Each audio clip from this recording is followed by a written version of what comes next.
Welcome to MCT's Ghostlight Theater, Interviews with the Artists. I am Ann Guildermann, your host for a four-part series where I have the opportunity to be interviewing the artists who will be contributing to MCT's 2021st season of 4 plays. As you probably are already aware, MCT had to cancel, or better said, postpone their 2020 season due to the COVID-19 virus pandemic. What we have decided to do is to move the entire season to 2021 with as close to the corresponding dates as the original season in 2020. The 4 plays that will make up this season are One Flew Over the Cuckoo's Nest, Calendar Girls, Robber Bridegroom, and Now and Then. To begin, I'd like to share with you that I had the opportunity to provide costume design and props for this play. So I saw it firsthand from rehearsal to our one-night opening and closing production. I also had a wonderful opportunity to interview Merlin Madrone, who was the stage manager for the play. And he said that one of the positives or the strengths of Miguel Reyna, the director, was that he could cast a play so wonderfully. Merlin was there through all of the auditions to the opening night. And so at this point, I'd like to stop and introduce you to our director and the 3 leading actors to the play.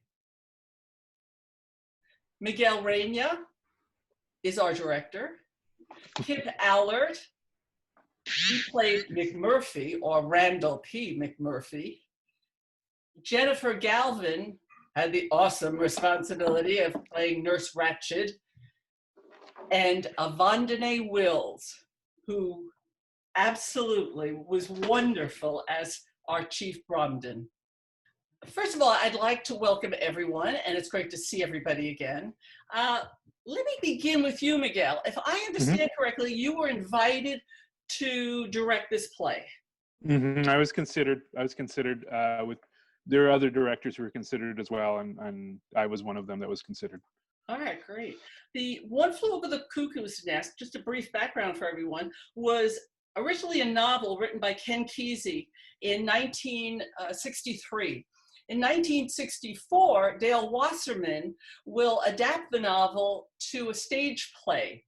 And in 1975, the novel is again adapted to a screenplay. And so in 2020, it was presented on MCT stage for one day. The play was written in 1964. Miguel, how did you feel directing this play? Did you have any challenges? Did you have any early concerns? Share with us your directing insight. Well, when I first got the play, or at least when I got the nod to do the play, I was excited because the script itself is still really relevant and incredible. Ken Kesey is an iconic hero of mine who I've met when I was a teenager. So there was a lot of this overwhelming, yes, this is going to be great. This is going to be great. And so I sat down with the script, and when I read the script and I saw the misogyny, the stereotype of mental illness, some racial tones that were not appropriate, I said, wow, I took on something that's going to be definitely a challenge for this age. So it was something that I was willing to accept, and there are things I did change to fit the modern audience, and there are things that I had kept only because it justified the character and the storyline, and honored the playwright and what the play meant. So it was definitely, going into it, it was definitely a challenge. When I first went in, the main priority for me was the stereotype of mental illness, the stigma of mental illness, to present these characters as people first, rather than these just, quote unquote loony people, doing their crazy thing. I wanted to really capture their character, their heart, and I think the actors who were cast got that right away, and they definitely showed that with what they came with. The misogyny part was also really, really tough, and mind you, this this was redone in 2001, right? So this play was done in this play was done in the 60s, right? The first, of course, misogyny. Then it was done in 2001, just 19 years ago. They didn't really change the whole, the misogyny part, or at least the stereotype of the female in charge being this wicked villain, and also the orderlies. They kept it, and that's something that that I felt I can't do with this, only because of who I am as a director, and also to accommodate the modern audience as well. And the challenge was to take that away, but also try to do the best I can to keep the story and the relevance intact. And I think these actors, this cast that I got, dug in so much and to their character and to their craft that it came out on stage and presented on stage, and I couldn't be happier. They really did. There's a lot of studying that they did in their character in order for all that to come out. One of the changes, if I may ask, that you made was you updated the period of the play. The play was originally to take place in 1964, and you moved it to the early 1980s. What was your decision in moving it up to the 1980s? So you said it, the time period later. Yeah, the reason why I did that was because I've seen One Flew Over the Cuckoo's Nest live twice. Both times I've seen them, they were exactly the same, with exactly the same costumes, exactly the same everything.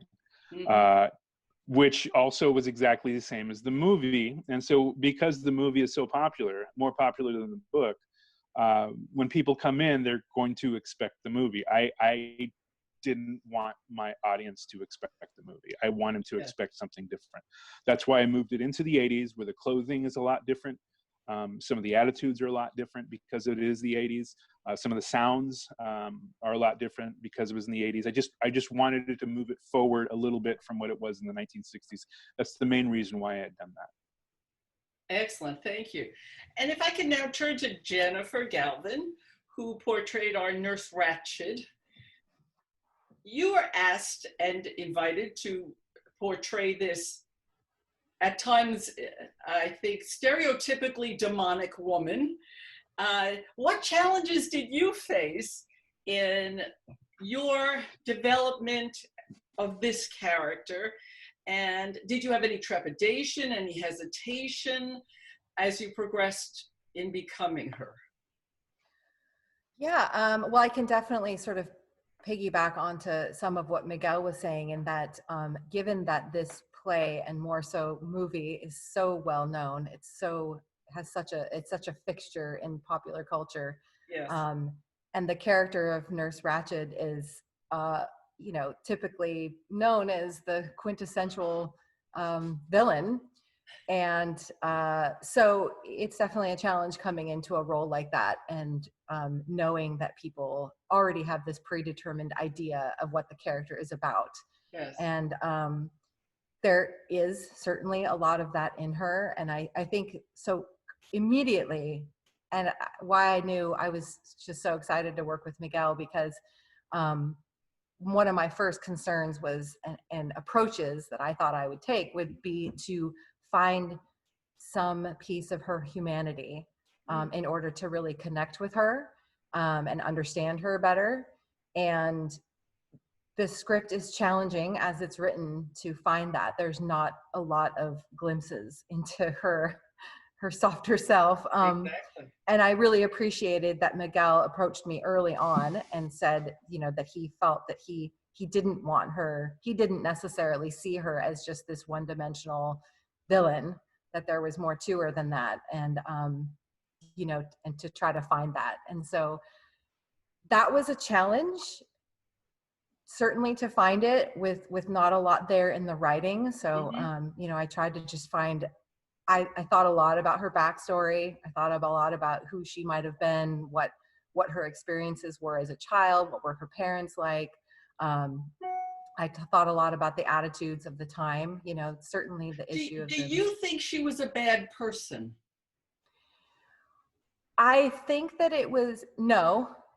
I think that there were a lot of, that she had perhaps a lot of fears that were leading her, that were manifesting in a very unhealthy way. Okay.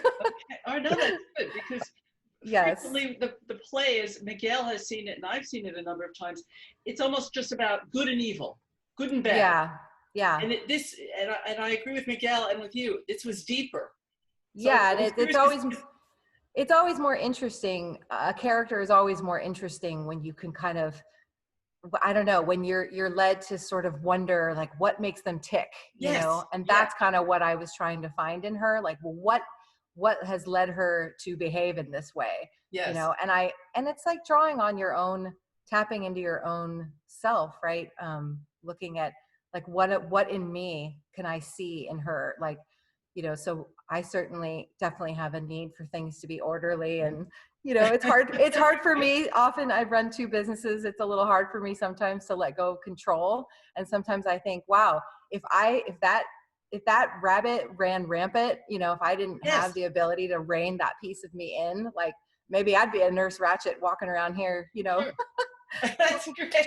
trying to control people, you know, in the way that she does. And so actually, what was interesting, though, by the time we got very close to opening, I actually felt that I had put so much effort into finding her softer side that I actually kind of needed to swing the pendulum back the other way and find more of her edge, you know. Yes. And in some respects, you know, it's interesting having now gotten a chance to see the recording. You know, you don't get that very often, certainly before a play opens, to see any recording of yourself. And I was like, interesting. I think I'd like to find a little bit more of that edge that, you know, is actually, I think, will be easier to find than the softer side. So. Oh, wonderful. Yeah. Thank you. And Kip Allert, who was our Randall P. McMurphy. Again, you brought a depth to this character, a character who frequently is pitted against Nurse Ratched, and this was the good against the evil. And then how did you deal with your interpretation? Also, what challenges, what trepidations, did you have any fears, any concerns that you needed to address in portraying Randall? Oh, yeah. Well, definitely the fact that he was such an iconic character was frightening, because every time I told somebody I was in the play, they'd be like, "Oh, you're going to be Jack Nicholson." And I was like, yeah. Don't be Jack Nicholson. I said, I'm really working to do my own version of this. So the first thing I did do was not watch the movie. Yes. I hadn't seen it since I was a kid. And I read the book because I really wanted to find some more depth. And then I started thinking about, okay, so what makes a person be like that? Who put on a show like that? And I thought, you know, he really reminds me of somebody very close to me. And it was my dad. And my dad and his brothers kind of came up in a harsh way. They were raised on a farm in Eastern Washington, and their father was, you know, a very punishing father. I mean, literally beat the crap out of him and stuff like that. And I thought, okay, so I'm going to dig from here. I'm going to dig from something I know. And so I really didn't want to dig into these parts of myself, the misogynistic part, the sexist part, the racist part, because they were parts that I've really been trying to, you know, not be, but certainly have been in my life. And so I was terrified to play this character because I just didn't want to bring that part of me back. And it was a huge growth experience for me to do that, and to be as loud and obnoxious as my family is. outside. Yeah, German. Okay, so are they going to be watching this interview? Oh, probably not. My dad's been gone a long time now. Okay. Yeah. But yeah, again, what was really interesting about it, and again, I got to thank Miguel for this, the depth that you're saying I brought to the character. I have to thank Miguel for, because there was a point where he came to me and says, dude, you got to tone it down, man. You gotta bring it so that when your character, you know, and I'm gonna, you know, ruin it for people who haven't seen the show before, but when he dies at the end, you want people to feel bad for him. You don't want people to be like, well, he sure deserved that. Because when my wife read the play, that's exactly what she said. Sounds like he deserved it to me. And I was like, well, our job is to kind of make people not want him to die. And so, yeah. That was how I did it, I guess. Thank you. Thank you so much for that insight. Yeah. Avondina, our chief, Bromden. Once again, you are facing an awesome character. And this man, for those who have not seen the play, because it opened and closed one night, stands in the center front of the stage with a spotlight that comes down just on him in a darkened stage, and has 4 or 5 monologues straight out to the audience. That's fearsome. So I commend you, sir. How did you face, and did you feel that you had any challenges, trepidations, concerns in becoming this chief? Well, I was fortunate to do this part. I think it was like about 15 years ago, and I was brought in 2 weeks before the play was opening because their chief disappeared. Oh, okay. So what the director did was she made it a voiceover, so I never got to do those monologues on the first half. Oh. So when my man Miguel called me or talked to me about it, and I was like, you know, I have to do the I get an opportunity now to do those monologues, and it's just, it to me describes the essential part of what this character is. I mean, he talks right from the inside, and for me, the challenge for me was, now that I got to do these monologues, was I was going to bring Chief as innocent and honest as I could. And I would check with Miguel and see what he liked, and he was liking it, and he just said, keep going. Just keep going. Bigger, and not bigger, but deeper. Just keep digging for it. That was a great note for me, because when I started doing it, I was like going, man, this is so juicy. This is great. And now he's saying, even go deeper. And I was like, yes, I must, because the character demands it. So I brought as much innocence and honesty that I could to the character, so that when you got the monologues, you got everything. Oh, wonderful, wonderful. For me, I was the costume designer and prop designer for this play, and many times backstage, a number of the backstage people would stop as the rehearsal continued to progress. And as we were getting closer and closer to the opening, most of us would go out into the audience to watch some very specific scenes. And I noticed that a number of us would draw it out because we had to stop what we were doing. We could not do it anymore. We had to watch the play. And so one of the many scenes were yours, Avondina. Your monologues were absolutely backstage stopping for all of us. And I see nods from Kip and Jen. Yeah, we couldn't do it. We just had to listen to you. What do you find were the scenes that you most enjoyed? What was a surprise for you? What was a delight for you? What did you look forward to as this rehearsal process went on? And just, I open that to all of you. What did you look forward to? What did you like? I tell you, for me, it was what Kip and I did when we auditioned, man. When we auditioned, we had never met each other, and we auditioned the scene together with McMurphy and Chief, and it was from the get-go. That was the magic, you know. And so that's the one I always look forward to. I mean, not like the other ones, but this is one I just sort of like, is this going to be good? Yeah, how do you feel? Yeah. It was like when we did that together, I wasn't really sure about the play until I did that with Avondina. I said, now I got to be in this show. It's such a great moment, you know. And I remember even Miguel kind of going like, okay. That's right. Okay, I'm in this play. All right, so if this guy has some heart, I want to play him. Yeah. Yes, and the two of you have, again, probably 4 or 5 scenes together where it predominantly focuses on the two of you. And yes, again, they're electrifying scenes. Jen, what did you look forward to? What was fun for you? Well, one thing that was not fun so much was that I often felt like I had to, the cast was having always so much fun backstage. And there's a lot of male energy back there. But Yeah.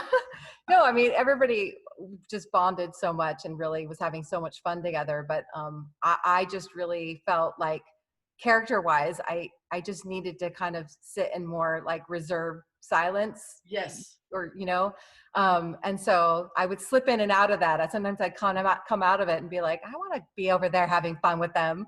But no, God, there were so many good scees. I gotta say, the towel scene was really always very fun. Oh, that's great. Very fun. That'll hook our audience. Yeah, I love the interplay that I get to have with McMurphy, and then with all the rest of the patients, and then glowering over at my lackey attendants who weren't doing their job to my standards, and just that there were a lot of dynamics in that scene that were really, really fun.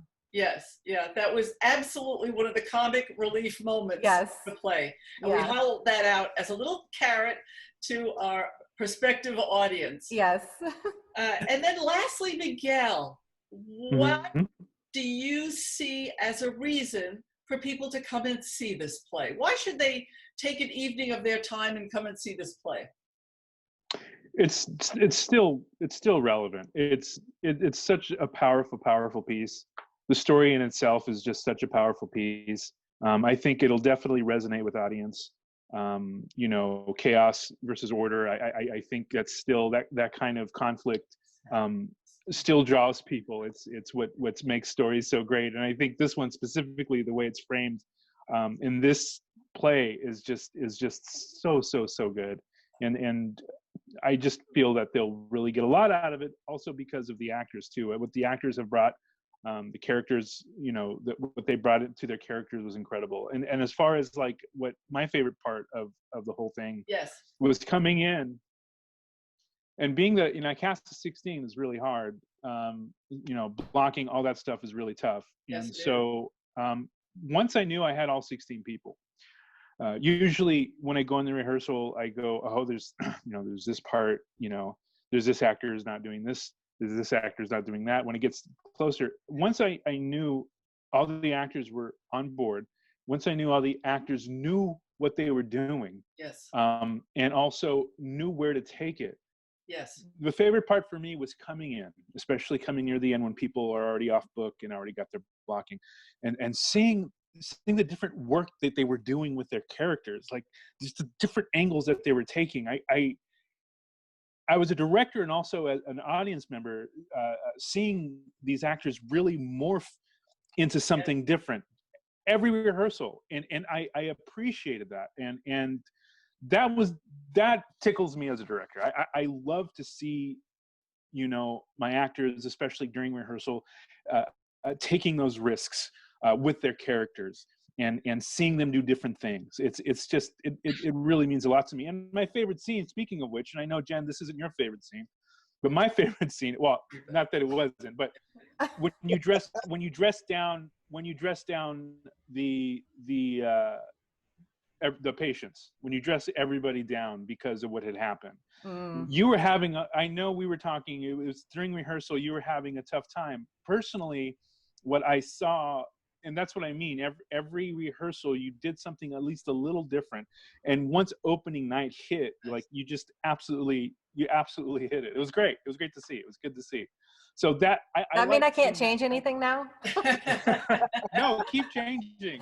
But seeing the growth of a character, to me as a director, and seeing it every night, it gives me such an incredible thrill. It does, and that's what I love, and that was my favorite part about working with these actors, because they just brought so much. They gave so much of themselves. I can go on and on and on, but I won't.